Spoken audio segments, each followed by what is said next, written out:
Au nom du Père, du Fils et du Saint-Esprit, ainsi soit-il.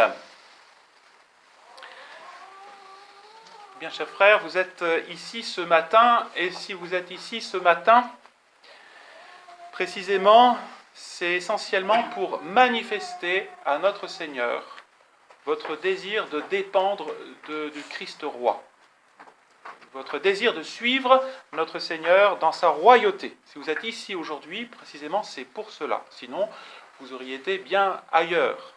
Il y a bien d'autres messes dites traditionnelles pour satisfaire votre piété. Vous auriez pu aller à n'importe quelle messe, je ne sais quoi, à Saint-Nicolas ou d'autres messes où on le célèbre, la messe traditionnelle, du moins encore. Vous avez fait tous vos efforts pour venir ici ce matin, vous êtes levé de bonne heure, un peu moins ce matin puisqu'il y avait le décalage horaire. Vous êtes venu en train, en voiture, vous avez peut-être sacrifié un repas de famille. Bref, tous ces sacrifices pour montrer, pour manifester à notre Seigneur que ce qui importe le plus pour vous, pour votre âme, eh bien, c'est la soumission à sa royauté. Vous voulez vraiment montrer à notre Seigneur que vous voulez suivre le Christ roi. Et justement, c'est ce que je voudrais vous montrer ce matin dans ma petite homélie, qu'il y a un lien très étroit entre la messe, entre cette messe, plus précisément, une messe de la résistance catholique et le règne du Christ roi. Il y a un lien très étroit. Dans un premier point, donc, je voudrais vous montrer comment ce lien existe entre la messe, d'un côté, et la royauté du Christ. Et dans un deuxième point, le plan de Satan, justement, pour éloigner les âmes du Christ roi. Et je terminerai par une conclusion pratique. Tout d'abord, ce lien entre la Sainte Messe et le Christ roi. La Trinité veut, nous le savons, établir dans les âmes son règne. Elle veut que toutes les âmes appartiennent, chacune d'elles appartiennent au corps mystique de notre Seigneur Jésus-Christ. C'est l'épître de ce que nous avons entendu tout à l'heure. Et c'est la raison d'être du monde.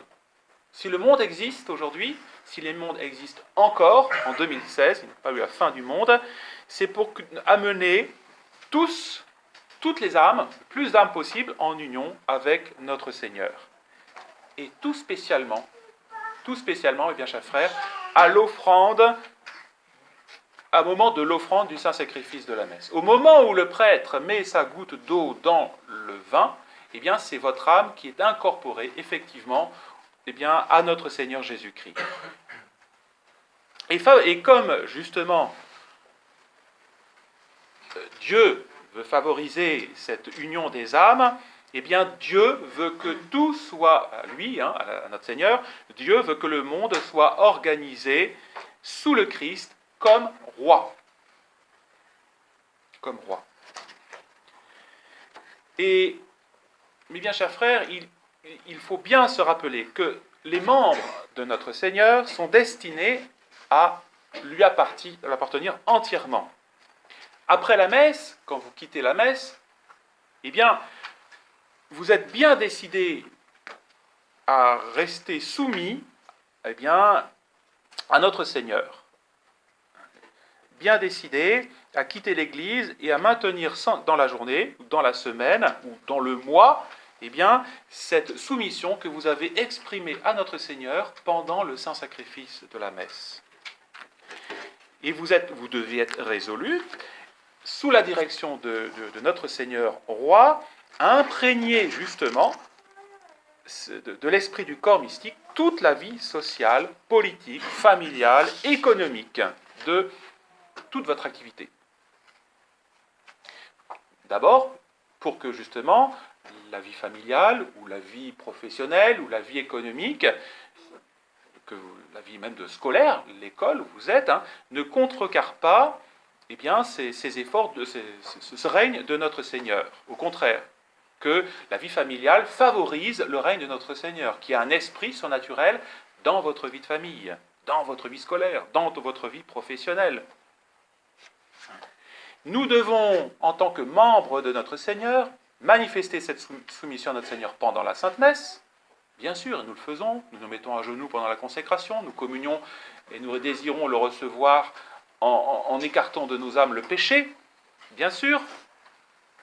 Mais pas seulement la messe, ça doit être, nous devons être des chrétiens à temps plein, de nuit comme de jour. Et nous devons manifester cette conviction de notre appartenance avec le Christ absolument sans cesse, même quand nous sommes dans le monde.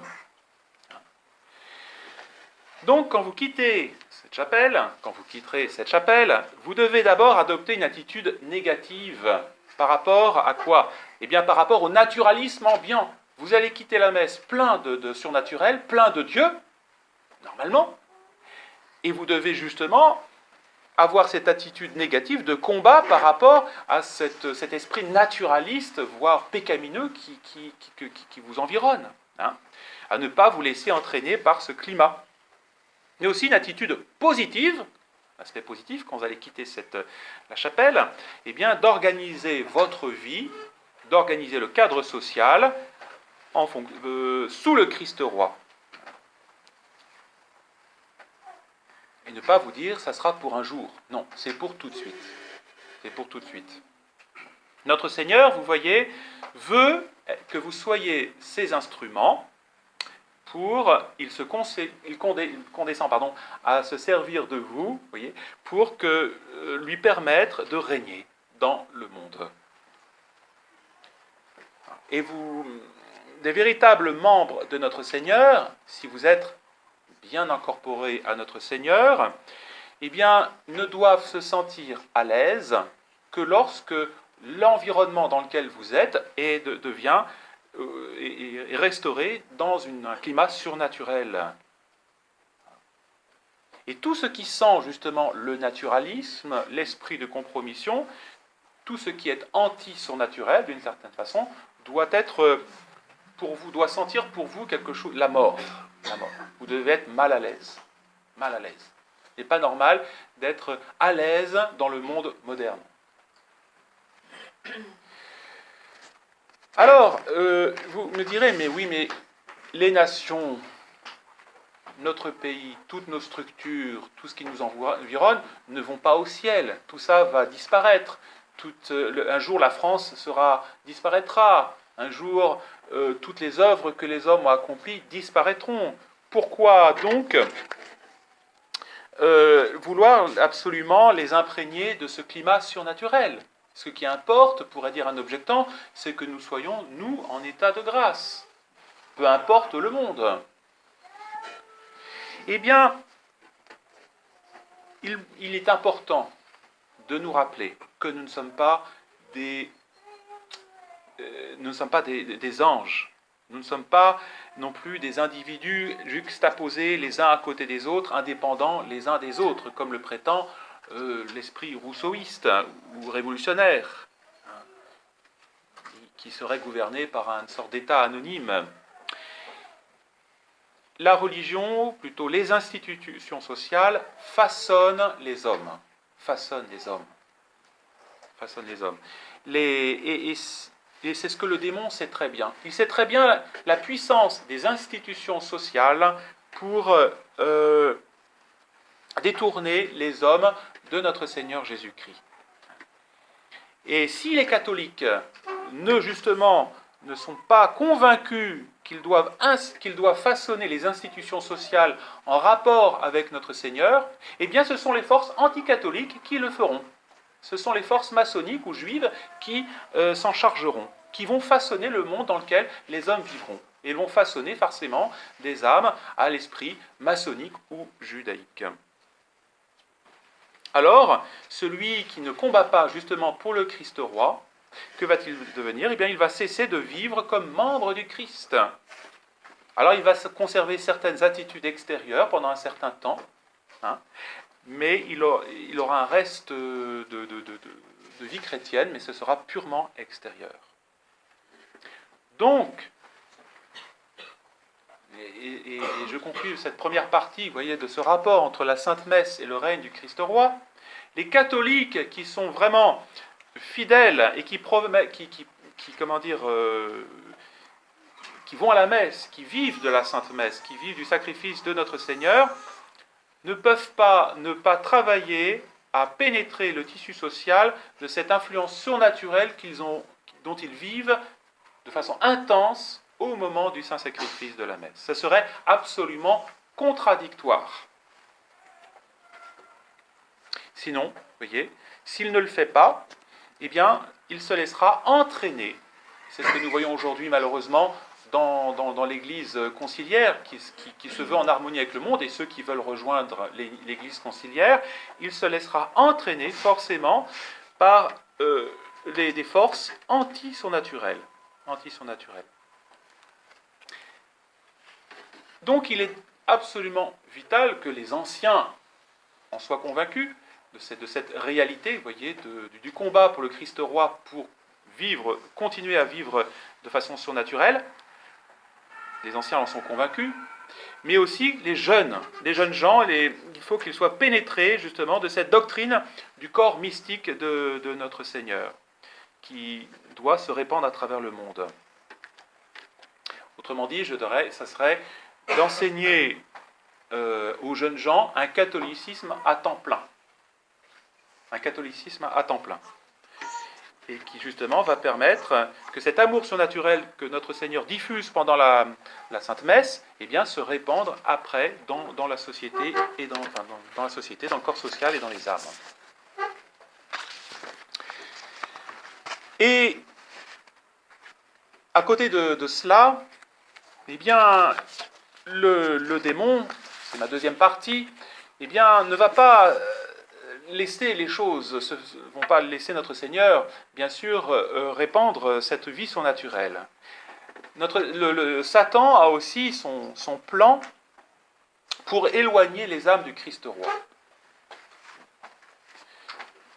Je vous l'ai dit, d'un côté, notre Seigneur veut donc s'incorporer donc les êtres humains, il les pousse à conformer le monde à son programme, de sorte que les âmes puissent s'offrir pendant la Sainte Messe à lui, pour qu'il y ait une harmonie entre la Sainte Messe et le monde, la société dans laquelle on vit, il n'y a pas une contradiction. Que va faire Satan ? Eh bien justement, Satan va d'abord s'efforcer de détruire ces institutions, ces organisations qui sont respectueuses de l'ordre surnaturel et de la vie divine, pour justement propager cet esprit naturaliste dans la société. Et ensuite, dans un deuxième temps, et c'est ce que nous avons vu avec le Concile Vatican II, il va détruire la Sainte Messe. Donc d'abord, séparation de l'Église et de l'État, c'est la Révolution française, premier acte de la Révolution, et deuxième acte de la Révolution, c'est la destruction des canaux de la grâce, et destruction de la Sainte Messe, de façon à tarir totalement la vie divine dans les âmes et dans la société, qu'on vive dans une société damnés. Le but de Satan, c'est de créer son corps mystique ici-bas. Et c'est ce que nous voyons aujourd'hui pour dire que globalement, la plupart des organisations sociales, la plupart des hommes sont sous la direction de Satan, via les loges maçonniques, via des organisations qui sont sous sa direction. Satan, voyez, c'est très bien la valeur de cette acceptation de cet ordre divin par la société. C'est très bien la valeur du rapport entre l'Église et l'État. C'est son cheval de bataille. Mais il ne fait pas que ça. Son deuxième plan d'attaque, eh bien, ça va être de s'opposer à la reconnaissance qu'ont les papes ou les évêques apporter des jugements sur tout ce qui va favoriser ou contrarier donc la vie de la grâce. Et particulièrement, dès que Satan, vous voyez, a réussi à propager le naturalisme dans la société, à travers par exemple la Révolution française, eh bien, que va-t-il faire ? Il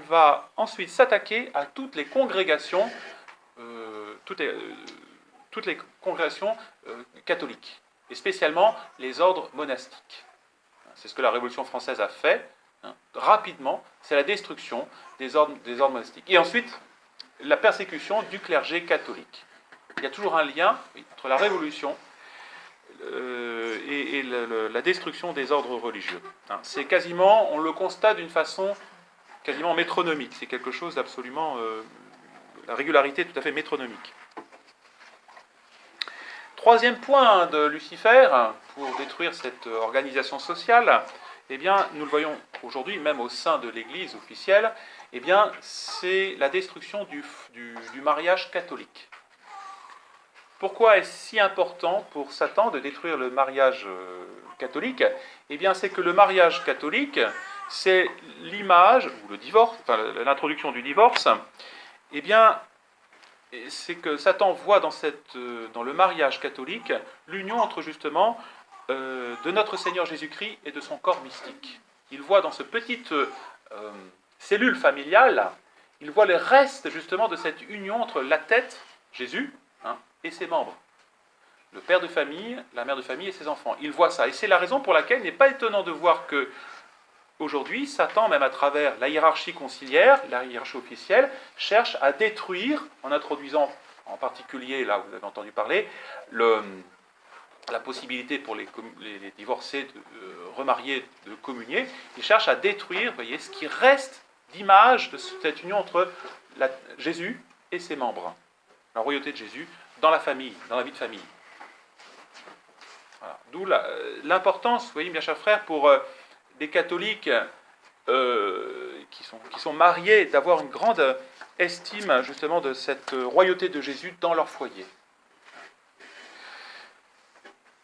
Et le quatrième point d'attaque de Satan par rapport à cet ordre social chrétien, ça sera d'essayer de paralyser l'éducation vraiment catholique. Il va faire de l'éducation, oui, de l'éducation, mais sûrement pas catholique. Qu'est-ce que c'est que l'éducation, une véritable formation catholique ? Qu'est-ce qu'une véritable formation catholique ? Est-ce que c'est de connaître son catéchisme ? Non, ce n'est pas essentiellement ça. Bien sûr, il faut ça, il faut connaître son catéchisme.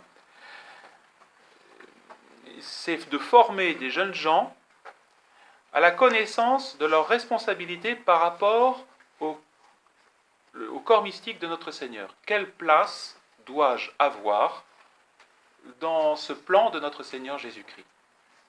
Bien sûr, l'état de grâce, le premier, la foi, l'état de grâce. Et ensuite, quelle place, moi, que dois-je faire pour être bien à ma place, là où notre Seigneur veut que je sois ? Et de considérer donc que la vie de la grâce est plus réelle que tous les autres aspects de la vie humaine.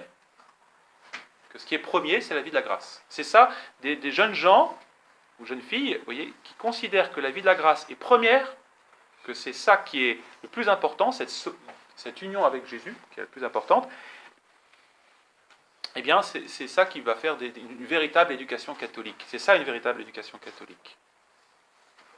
Et par conséquent, ces jeunes gens qui seront éduqués de façon vraiment catholique, eh bien, pourront discerner avec beaucoup plus de facilité le danger d'une société organisée de façon naturaliste, où le but, eh bien, n'est que la réussite terrestre. Elle verra bien cette jeunesse, eh bien, les forces anti-surnaturelles qui sont à l'œuvre. Elles vont repérer les activités organisées qui travaillent à l'avènement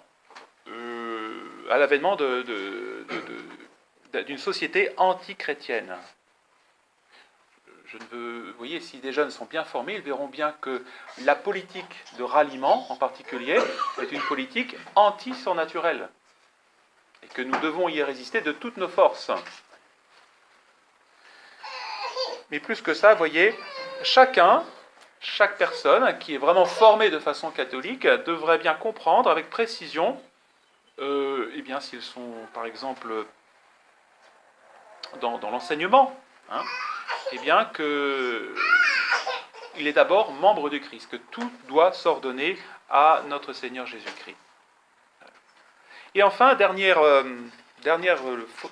combat de Satan pour établir créer ce désordre, eh bien, c'est d'empêcher la construction de corporations ou de groupements professionnels.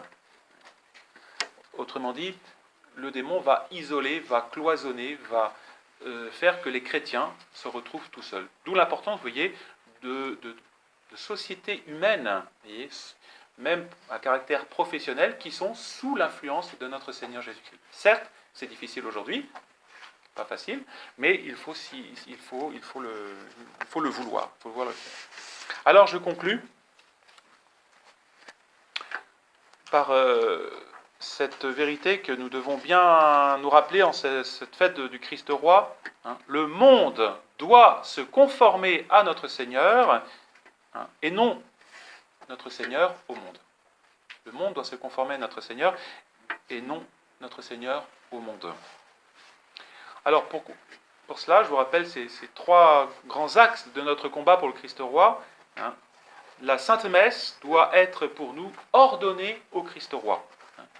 Ce que signifie que lors de la messe, la Sainte Messe et les âmes doivent rejeter tout ce qui est toutes les œuvres mondaines, toutes les œuvres naturalistes, tout ce qui offense notre Seigneur Jésus-Christ, justement, pour pouvoir lui faire une oblation parfaite lors du saint sacrifice de la messe. Première chose.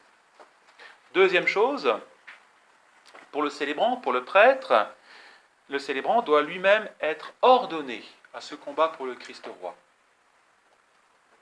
C'est important aujourd'hui dans ce climat de compromission avec la Rome conciliaire, qui est une Rome qui rejette le Christ roi. Le célébrant, je le répète, doit être en ordonné lui-même, personnellement, publiquement, à ce combat pour le Christ roi. Et il doit être aussi ordonné à ce combat contre toutes les erreurs qui s'opposent à ce règne de notre Seigneur. Un célébrant qui n'est pas dans cet état d'esprit ne peut pas prétendre d'un côté célébrer la messe et d'un autre côté, vous voyez, cautionner une politique qui s'oppose au Christ roi. Ce serait absurde. Il ne peut pas célébrer, bien sûr, le sacrifice de la messe est valide, mais il n'est pas, vous voyez, fait dans l'esprit de notre Seigneur Jésus-Christ. Il ne peut pas être un prisonnier volontaire d'une société qui se rallie à des idées qui sont opposées au Christ roi. Impossible. Et puis, dernier point, sur lequel je voudrais insister, le chrétien, vous devez être des chrétiens, non pas pendant la Sainte Messe, seulement pendant la Sainte Messe, mais à 100%, tout le temps, à temps plein. Donc la Sainte Messe doit être pour vous le tremplin, doit être pour vous le moment où vous allez puiser en notre Seigneur, avec lui, en union avec lui, faire le plein de grâce, et pour rester ce que vous devez être, c'est-à-dire des fils de notre Seigneur, des membres du corps mystique de notre Seigneur Jésus-Christ. Alors que notre Seigneur vous soit en aide pour accomplir ce programme du Christ roi, ainsi soit-il. Au nom du Père, du Fils et du Saint-Esprit, ainsi soit-il.